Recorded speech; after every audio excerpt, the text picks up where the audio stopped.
First of all, good afternoon, everyone. I'm very pleased and honored to be invited to speak at this egg conference. I think I will need a timekeeper, so Pierre-André or Delphine, if you could help me on this. Thank you. This discussion is about the European egg industry, its situation and recent developments. So first of all, I will address some backgrounds on the regulatory measures and social concerns that shaped, continue to shape, and thank you. And will continue to shape the EU egg industry. In the second part, an overview of the European egg market, its structure and recent dynamics, and then a quick overview of the global egg market, as trade with non-EU country became an increasingly a part of the EU market balance. So, social concerns towards agricultural and more specifically animal breeding in Europe changed over time. First, it was all about environmental issues in the 70s and 80s. Then more about health concern like BSE, dioxin, etc., etc. Farm size, more recently the use of antibiotic in the animal breeding sector, and more recently growing concern about animal welfare. Each topic never quite fading, but growing or declining, but just adding up one after another. So.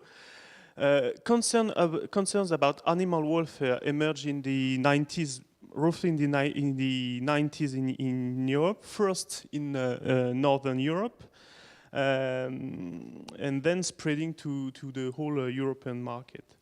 This led to new regulation at the time and increasing power of NGOs with a strong support from the media. And this it's an important topic that will discuss on the conclusion. And the commitment not to use cage eggs anymore started in around 2005, 2010 in Northern Europe with Belgium, the Netherlands and Germany. And quite recently, France was also hit by such movement in 2015. In fact, it's a second wave of commitment to go out cage eggs, which started in the US in 2015 and spread to the US to Latin America especially, where all major egg buyers made commitment to stop buying cage eggs. It was some retailers, some processors, some food service companies who made some such statements. Sorry. So about EU regulation about the way of keeping eggs. A reminder: it's all started at the end of the 80s with three milestones. 1999 with the Council directive progressively banning conventional cage, also small cage, in the EU. 2002 with the mandatory labeling of the way of keeping hens, which is a unique framework in the world. The regulation of such labeling, it's unique in the animal sector in Europe and also around the world. And 2012 is the full implementation of the EU directive with some dramatical change in the EU market, as we will see later. So not every member state chose in 2010, during this period between 1999 and 2012, not every member state chose the same option, with some country banning conventional cages earlier than 2012. It was like Austria, Germany, and the Netherlands. And the Netherlands with a strong link with the German market, as we will see later on. So, but animal welfare concerns are not just about housing aids. There is also some important topic like as debeaking and big trimming, which will be addressed by a presentation tomorrow. And another issue rose quite recently is the elimination of male chicks, with growing concern about discarding half the population of chick during the production process. With ongoing research programs in Germany, the Netherlands, and France about in ovo sexing, so determining the sex of the chick before it hatches. And this, if such a technology emerges, it will be a game changer for the hatchery business. If you imagine to just increase the capacity of hatcheries by 30 to 50%, it will be some market concentration and fewer players in the business and bigger tools. So this said, about EU egg and egg product markets, unlike some other sector like meat sector, figure about egg sector may be quite unreliable and or difficult to access because there is no consistent way to count the eggs produced in Europe. Some countries use models, others use the throughput to packing centers. So it's more an art than a science to make an analysis of the EU egg market. But anyway, if you look at the production figures, in fact, 7 member states may produce more than 75% of the EU egg 75% of the EU egg production, being France, Spain, Germany, the Netherlands, Poland, and the UK. So, if you look at the evolution, the green bars are the total EU production, and each line represents a country. If you look at the evolution of production by country, you can clearly see the impact on the change in housing systems. First, in Germany, the decrease linked to the shift from cage to mostly to enriched cage or barn, and in France later on, and in 2012. But what on the EU level, what you can see is after 2012, there is an increasing level of production increasing production in Europe. Why such a difference before and after 2012? Why such higher level of production? First, because the remaining farmers, increased production capacity at the farm level, offsetting the loss of farmers exiting the market. And second, the second explanation being that with new housing systems, you have cleaner farms, and so improved technical performances in such news release. So the higher level of production. But the change in Northern Europe. Here, the slide shows the dramatical change is the share of hens kept in cage across several EU countries from 2007 to 2015. Change has been quite dramatic in Northern Europe, like Germany, the Netherlands, with a shift from cage eggs to barn eggs. At the moment, there have been no such change in Spain or Poland, but it's currently changing, especially in Spain, and Italy has a two-step change. First in around first. Just in 2012, and then after, with a shift also from barn from cage to barn. Why? Almost most of the country shifted from cage to barn, in my opinion, for two reasons. Because with barn, you kept the basic principle of controlled environment by keeping the hens indoor, on the contrary that you can't have with the free-range systems. And two, there is no supplementary land needed for raising poultry. So you don't have to change the land bank of the farm, and you can easily shift from one system, from cage to barn, than to free range. But some countries choose a different system, alternative, so-called alternative system. For instance, France, Belgium, and the UK are more about free range. The development was more about free range than barn. And maybe Spain in the future will be more about also more about free range than barn. This shift from cage to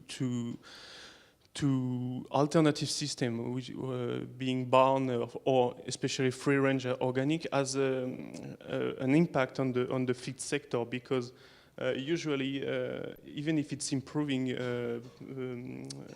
hens kept outdoors or in alternative system, it's more feed than the one kept for the same level of production. Eat more feed than those kept in cage. So another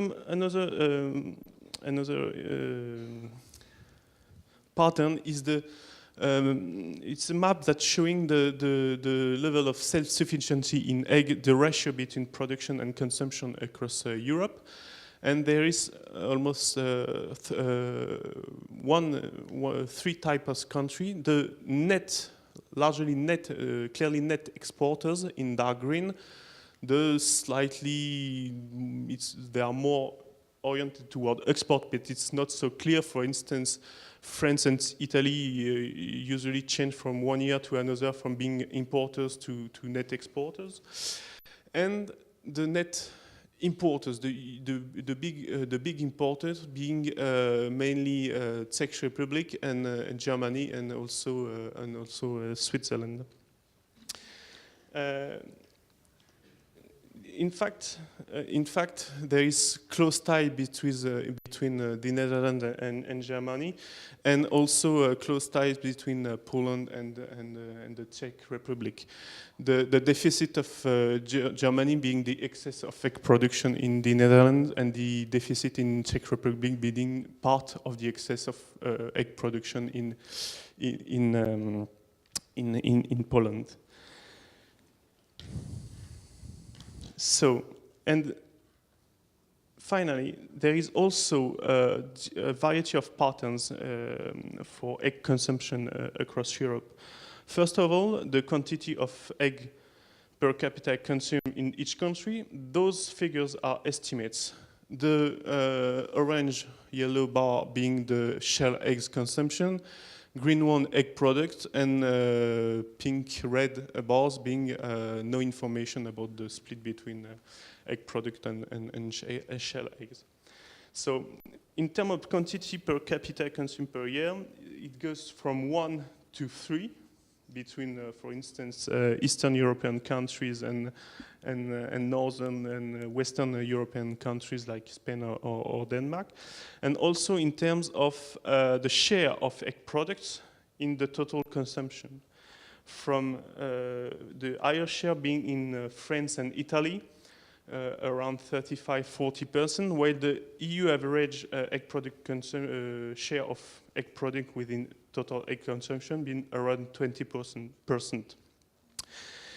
The share of egg product depends on the shape of the food industry in the country, but also depends on the recipes, and countries having a significant bakery or pasta sector are using a higher share of egg products. Egg products are mainly hidden eggs in recipe, while if you look at the US with 30% market share, it's a higher share than the EU average, but you have also, of course, the so-called hidden eggs in recipes, in food products, but you have also some products available on retail about liquid eggs or liquid eggs for home consumption, which is not as widespread in Europe than in the US. And like Pierre-André showed, the share of egg product within egg consumption in other countries, for example, Mexico or Argentina or China, is very limited. It's mainly about shell eggs.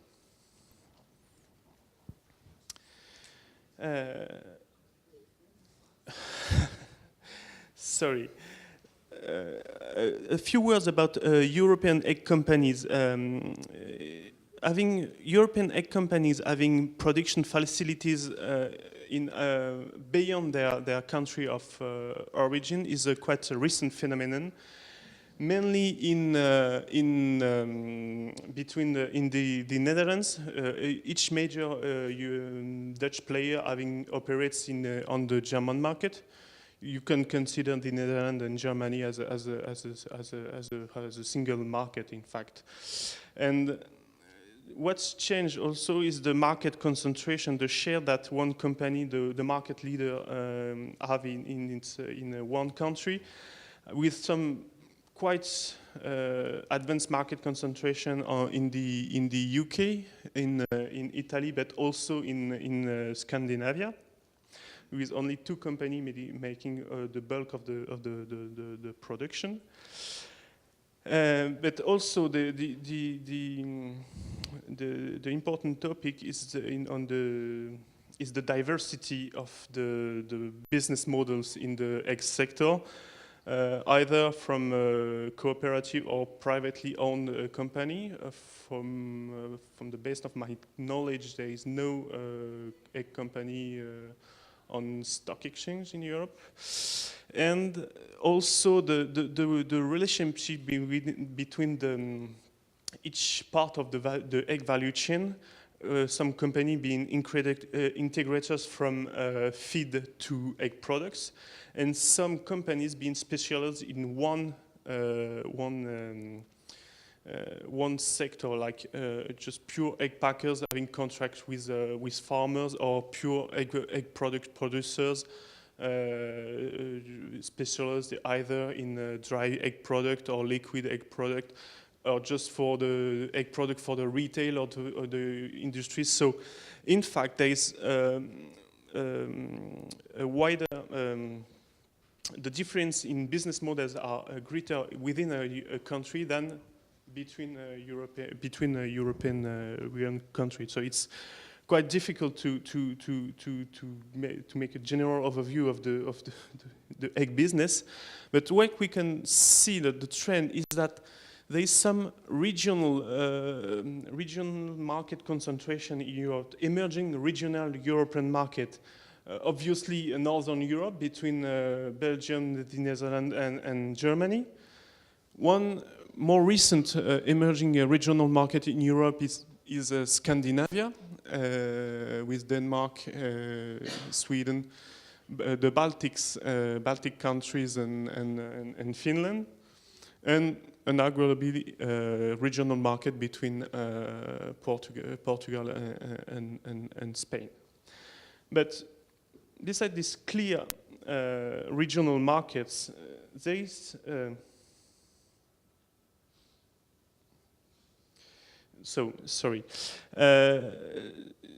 the fact that a country a company have production facilities in another country explains a lot of the EU trade. This graph shows the EU egg and egg product trade within European country. And the fact is that over 20% of the EU production is traded within the EU, which is quite a significant amount of trade in a food product. From what I remember, it's way less for the poultry meat.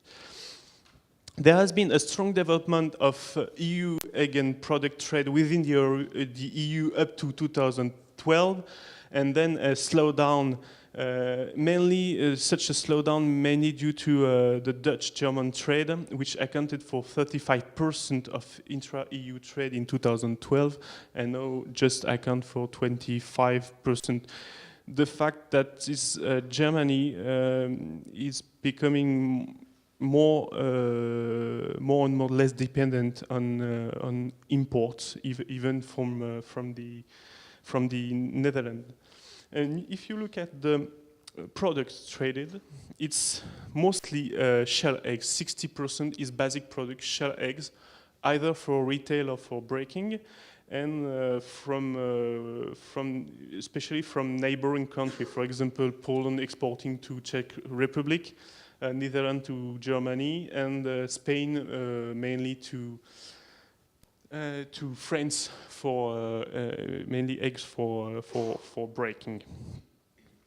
So quite significant trade in Europe. And if you look at this map shows the correlation between table egg price across country. When there is a country at the same color, it's correlated over 70%, quite a strong correlation.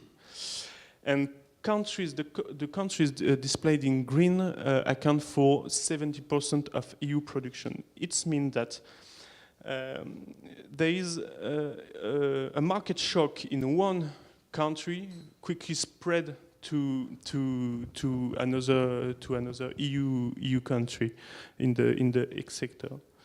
And since 2012, prices have been quite volatile. Here's the egg prices in Europe.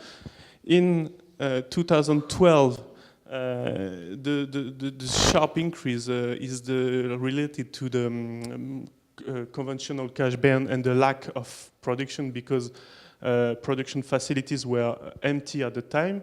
Producers waiting up to the 31 of December to implement the regulation.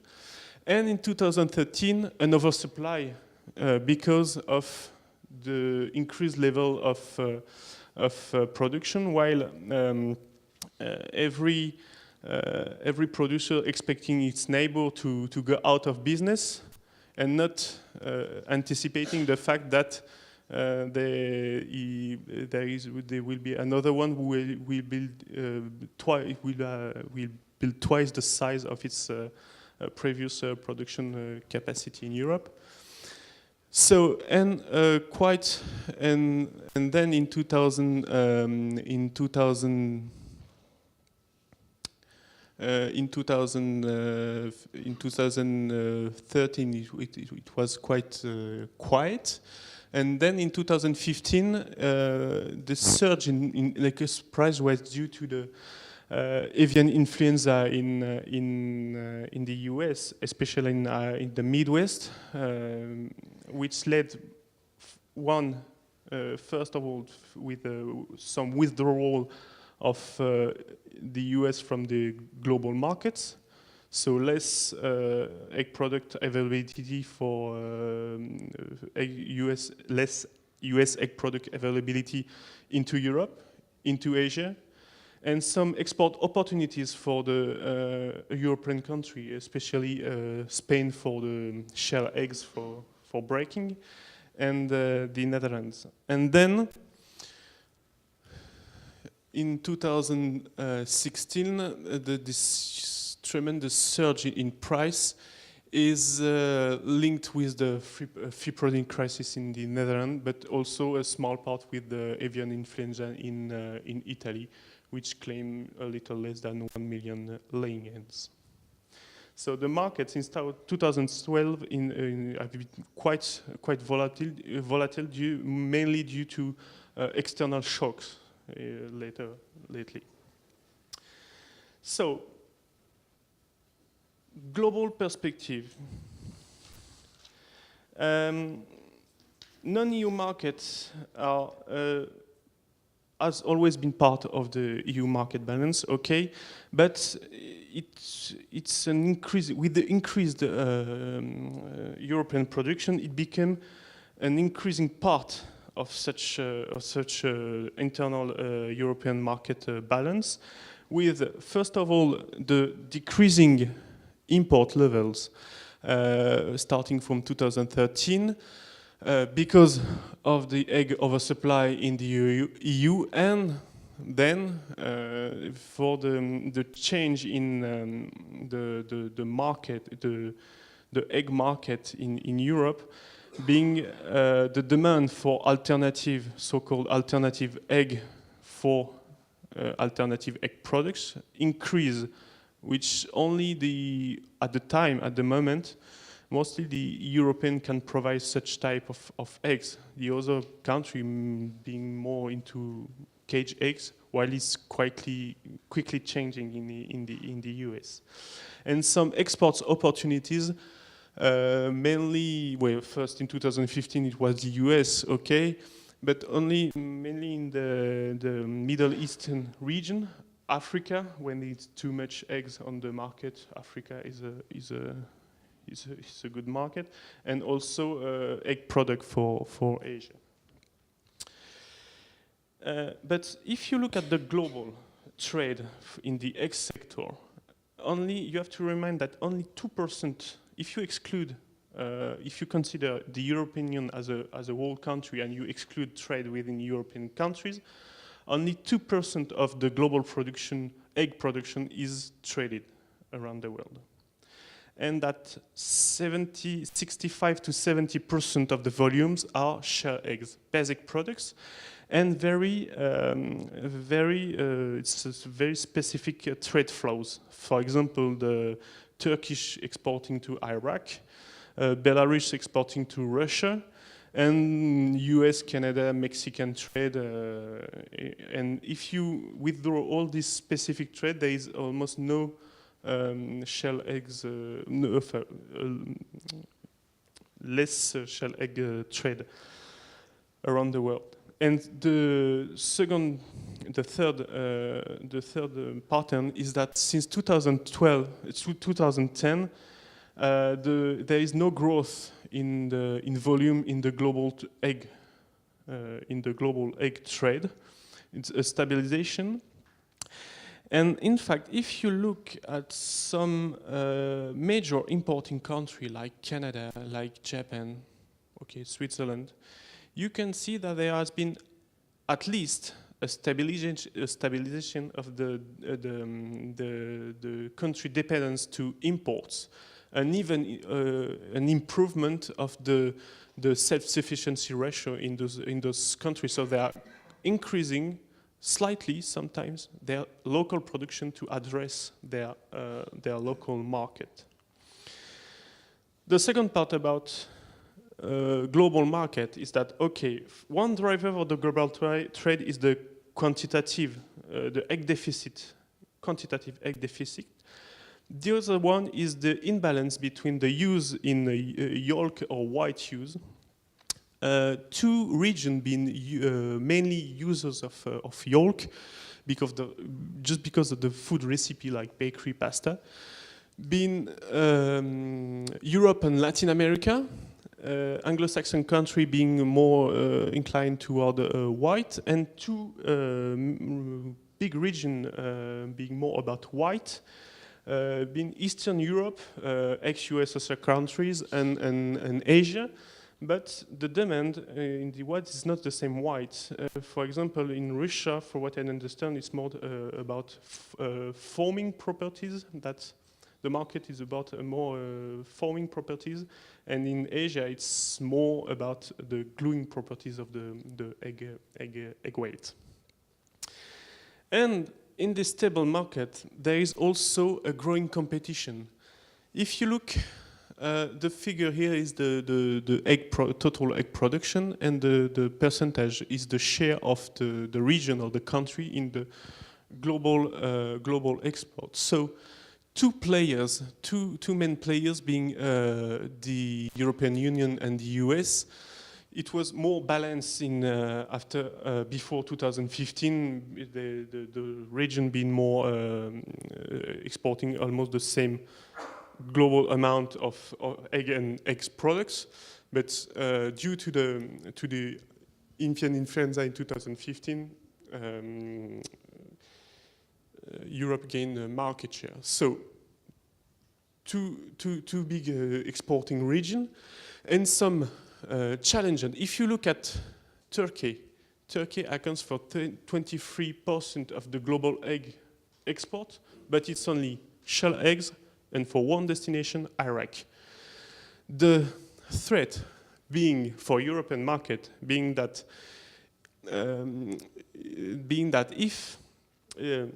if you look at Turkish egg production costs, they are way up European one, mainly because of relatively poor technical performances and also high feed costs. But so apparently, they now said that they could export to Europe, except if there is a shock, and why not, in the Iraqis and Syrian market that lead to an oversupply situation in Turkey. And if you look at the other competitors, they are quite limited market share. Like Argentina used to be an important competitor, but it's still on specific markets, but not specifically for a competitor of Europe. More, I see them more as a competitor from the US. They have the same. They export the same product, but the fact is that the Latin American market is strongly and quickly developing. So they are the Latin American they have a reduced presence on the Asian or Middle Eastern market because their regional market demand increase. India exporting mainly to the Middle East and shell eggs to Africa, but the fact is that, in my opinion, the Indian market, it has companies built to export egg, but there is no a strong domestic. A strong domestic market, a large base for domestic market in India. And Ukraine in fact faced several. The market leader in Ukraine faced several problems since 2014, and decreased its international presence, and they are facing problem because of the economic downturn that the country is facing. Because from what I understood, each family, each individual kept hands in this backyard, and reducing the market, the internal market for in commercially produced eggs. So, increasing competition, but European Union has a strong position. If to try to make a synthesis, to conclude with a few points, a few perspectives. It's first of all is the continuing shift out of cage across Europe, but also globally, with at least at the beginning increasing feed volumes needed. Plus, but the fact is that the way with a shift out of cage, the question is about free range and the threat of avian influenza across the Europe, and especially in the world, and especially in Europe. Second one is the increasing competition from international suppliers, but local production is in some major countries is increasing. So there is be a likely shift from a commodity market to a specialty market, especially for egg products. The impact of the Brexit, UK being quite a market for the European player, the unknown outcome of the Brexit. A further consolidation of the European business, not too much to increase market power, but to acquire specific know-how and technology from competition. And moreover, there is an increased and especially accelerated social pressure toward a shift in eggs housing.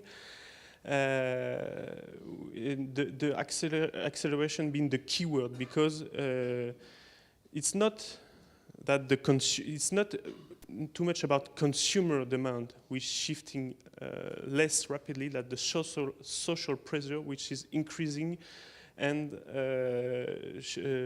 ask for dramatic change on the production side. But the good side, the good point is that egg market in Europe and all over the world are recovering for their issues they have with the health concern. So globally, we are eating more eggs every year. Thank you for your attention.